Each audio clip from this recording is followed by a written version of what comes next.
What's up, WWE Universe? It's your boy Nash here. Welcome back to the channel. And tonight, I give you guys my review from last night's NXT TAKEOVER WAR Games 2 and the results from the 32nd annual Survivor Series. Now, I did have a recording of my review for TAKEOVER WAR Games, but for some reason, my camera was acting up, so unfortunately I was not able to upload, but I decided to wait until tonight. So I'm actually going to start with my review for NXT TakeOver War Games 2.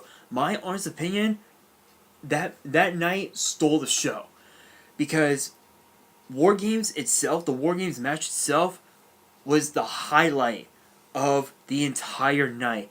I mean, think about it. Ricochet. Think about it. The NXT North American Champion Ricochet, from the top of the cage, does a double moonsault on top of everybody. And not only that, but Pete Dunne and Ricochet hit Adam Cole with not only the bitter end, but with the 620? I think he calls it, I think it's the 620. I'm not really sure what it's called. But yes, they both pinned him. I mean, wow, I don't even know what to say. And then of course the NXT Championship. Honestly, I feel really bad for the Velveteen Dream. I mean, he literally, honestly, Velveteen Dream really deserves to be called NXT Champion. Honestly, after what happened last night, that was brutal. That match was brutal. I'll admit it. That was like one of the more brutal matches from the card. But then again, it is Tommaso Ciampa we're talking about, so. And then also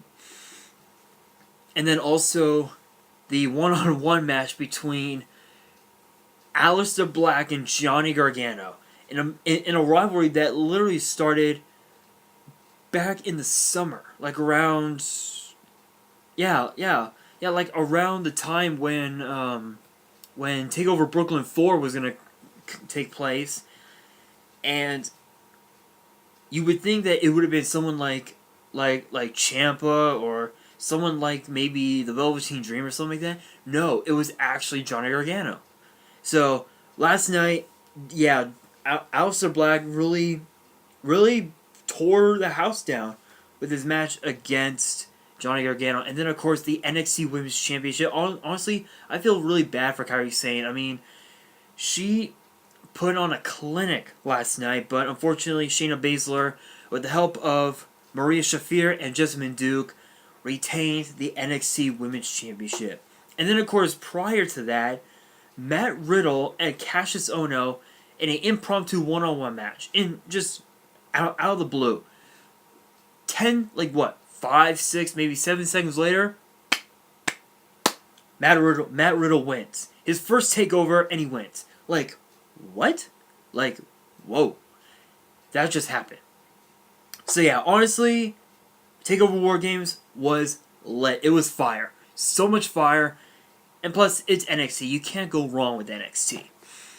Alright, you guys, so now it is time for the results from the 32nd annual Survivor Series. Alright, you guys, so we're gonna kick it off with the kickoff show. Now, you would think that the Cruiserweight Championship would be on the kickoff show, but it was not. It was not. It was the traditional Survivor Series 10-on-10 tag team match, and the teams for Raw and SmackDown. For Raw, you had the team of Bobby Roode and Chad Gable, the Ascension, the Lucha House Party, the B Team, and the Revival. And for SmackDown, you had the Usos, the New Day, the Colognes, Gallows and Anderson, the Good Brothers, and of course Sanity. Now it did start out. Now the eliminations started with the Colognes. The Colognes were out, completely out.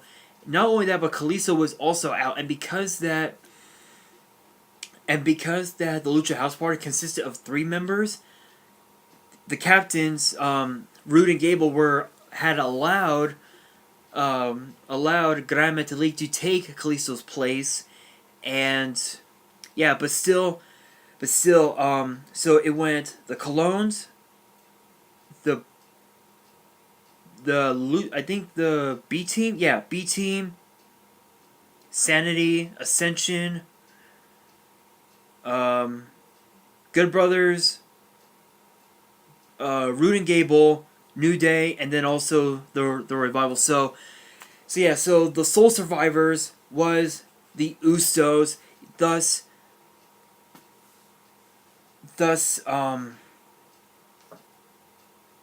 SmackDown scored the first point. Unfortunately, it was part of the kickoff show, so yeah.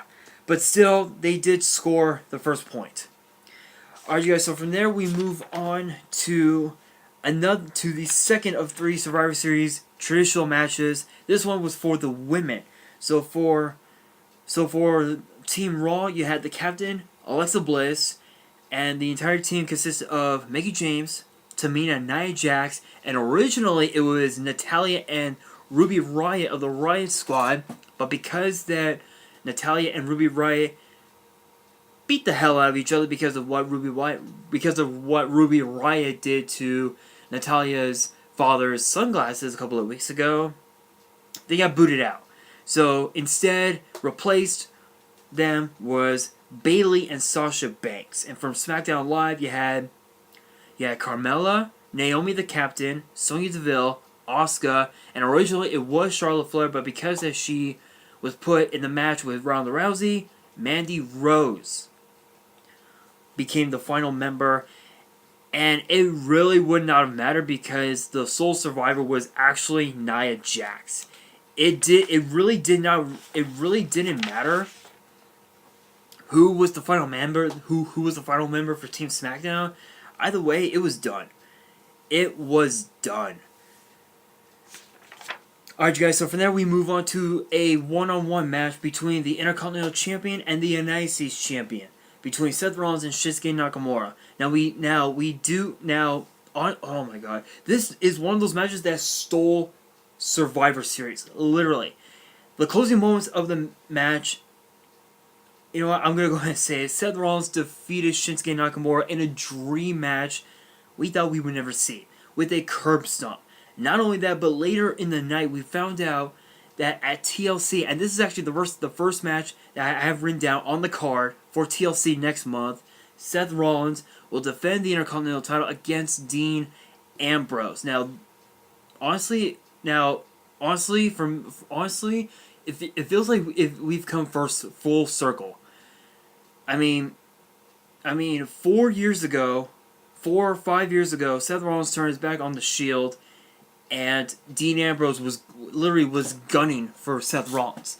Now it's 4 years later, and Dean Ambrose turned his back on the Shield, and now Seth Rollins is gunning for Dean Ambrose. It's come full circle. But yeah. So from there we move on to the tag teams, as the Raw Tag Team Champions, the Authors of Pain, went up against the Raw Tag Team Champion, the SmackDown Tag Team Champions, The Bar. I'm gonna first start off by bringing up the big elephant in the room, the fact that Drake Maverick, of all people, Drake Maverick literally was being choked by the Big Show, and he pissed his pants. Literally, he did. He pissed his pants, and for a moment, for a real moment, I thought he had like a. Without trying to be rated R on this one, but I kind of thought that he had a really awkward erection for a moment, judging by his pants. But when I noticed on his thigh that it was wet a little bit, he pissed his pants. So yeah, that was pretty funny. I'll admit that was pretty funny, but that was very sad. So with that being said, the Authors of Pain hit Cesaro, not Sheamus, hit Cesaro with a neck breaker power bomb to pick up a victory. So with that being said, the score ended up being 3-1. So from there we move on to the Cruiserweight division as the Juggernaut Buddy Murphy defended the Cruiserweight Championship against the Heart of 205 Live Mustafa Ali. I gotta hand it to Mustafa Ali. He gave Buddy Murphy a run for his money, but in the end, Buddy Murphy hit Murphy's Law on Mustafa Ali to retain the Cruiserweight Championship. Honestly, my opinion, I know that Mustafa Ali did have a chance at WrestleMania. Honestly, I didn't think it was his time yet. You know, seeing as the fact that he's been in the WWE since the Cruiserweight Classic, I really think that it was not his time. That's just my opinion. So getting back into the battle for brand supremacy, we move on to the men's Survivor Series team matchup, and the match and the teams went as follows. The team captain for Raw was Baron Corbin, acting GM. And the team members were Drew McIntyre, Dolph Ziggler, Braun Strowman, Finn Balor, and Bobby Lashley. And for SmackDown Live, you had Jeff Hardy, team captain The Miz, Shane McMahon, Rey Mysterio, and Samoa Joe. I'm going to go ahead and say it. Samoa Joe was the first man to be eliminated. First man. It was an absolute brutal match. And I really feel bad for Shane. I mean, seeing the fact that he's only been back for what, like a month or something like that, after being away with injury, after what happened at the Greatest Royal Rumble back in April. Honestly, that match was brutal for Shane. He literally he hit Dolph Ziggler with a coast to coast. Dolph Ziggler gets eliminated. He was about to hit a coast to coast on Drew McIntyre, and Braun Strowman just swatted him like a fly.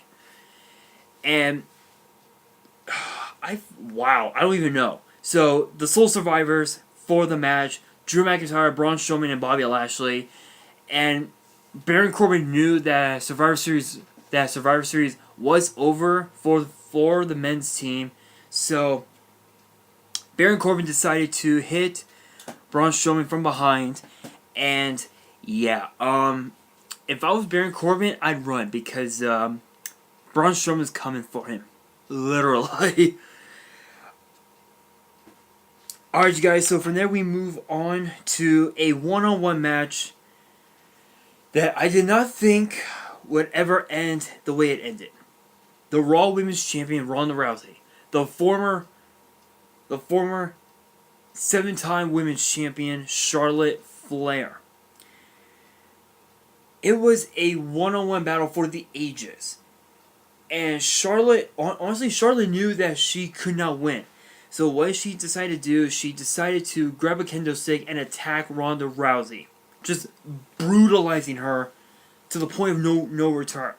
So she ended up getting herself disqualified. Honestly, that would, oh my god, I don't even know what to think. I really don't.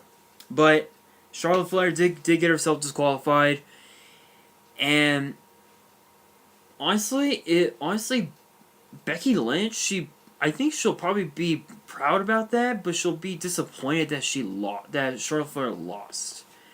That's just my honest opinion. But we will find out we will find out tomorrow night on Raw, and this Tuesday on SmackDown Live. Alright, you guys, so now we move on to our main event. One-on-one, WWE Champion versus Universal Champion. Daniel Bryan versus Brock Lesnar. So, first half of the match, Brock Lesnar dominates, literally brutalizes Daniel Bryan. Second half of the match, Daniel Bryan brutalizes Brock Lesnar. The last half of the match, it was back and forth, but in the end, Brock Lesnar defeated Daniel Bryan via a pinfall with an F5. No doubt, Daniel Bryan has proven himself worthy of becoming WWE Champion, but after what happened earlier tonight, I think Daniel Bryan should retire now. I really think he should. But I do believe that AJ Styles will be given a rematch at TLC, but we'll find out soon. Alright, guys, so that is gonna do it for the Survivor Series results and the review for NXT TakeOver War Games. Hope you guys enjoyed. Post in the comments below, smash that thumbs up button, and do not forget to subscribe and turn on the post notification bell so you guys get notified whenever I make a new video. And on that, this is your boy Nash here, signing out.